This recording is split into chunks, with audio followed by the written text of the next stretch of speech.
Hey, what's up? This is Hyunsuk Yoon and welcome back to the SEIR model tutorial with Numerus Model Builder. Now that we have learned the basic gist of the SEIB model, we're going to go ahead and find how the model differs slightly when we create the model in a discrete time step. This is going to be another interesting video done by Krithi, so I hope you enjoy it. Hey everyone, and welcome to this video on how to create a discrete disease model in this platform. Now here we have it already set up, but I will go through a quick rundown. This is the discrete equivalent of equations 2. This is the form it takes on an interval of time t to t plus 1. Now section 2.3 in the paper explains all of the mathematics behind the systems and the equations, so we won't go into that.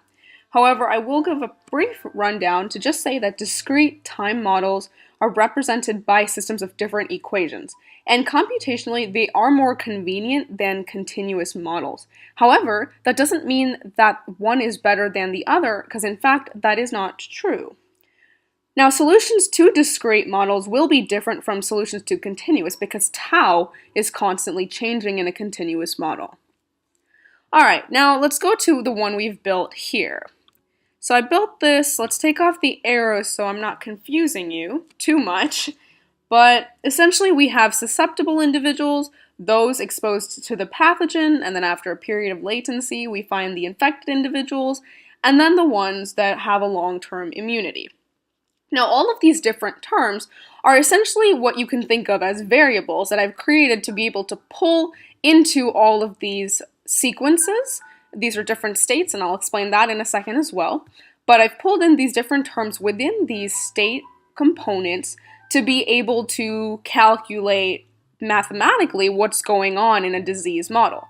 And I have these two outputs, kind of like if you go to the video on logistic models, you'll see we have a table and a graph as well. And this is just a way to physically represent that output so that when we launch the system, we can see what's going on with our model. Now, tau here is the variable I was referring to that changes between the two types of models, and n would represent our population, and other than that, you can refer to the paper for all of our variables.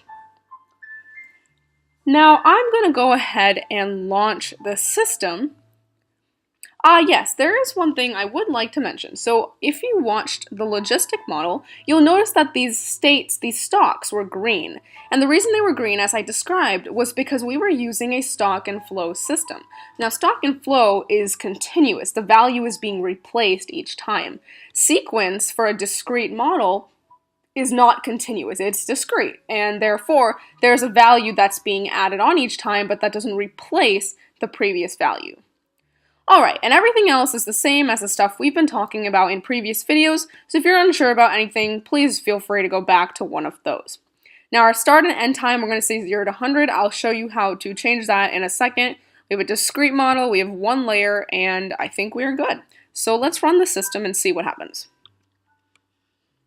Alright, so we have a beta slider in the corner, just so you know. And we've got our graph and our table here. They're positioned a little weirdly, so let's pull them up here. Alright, so all of our variables and inputs are the same, and I'm going to hit a run, and there we go. Cool. Okay, now let's say I wanted to change the time to 20. So I'm going to hit 20, do a launch, shows up as 20 there.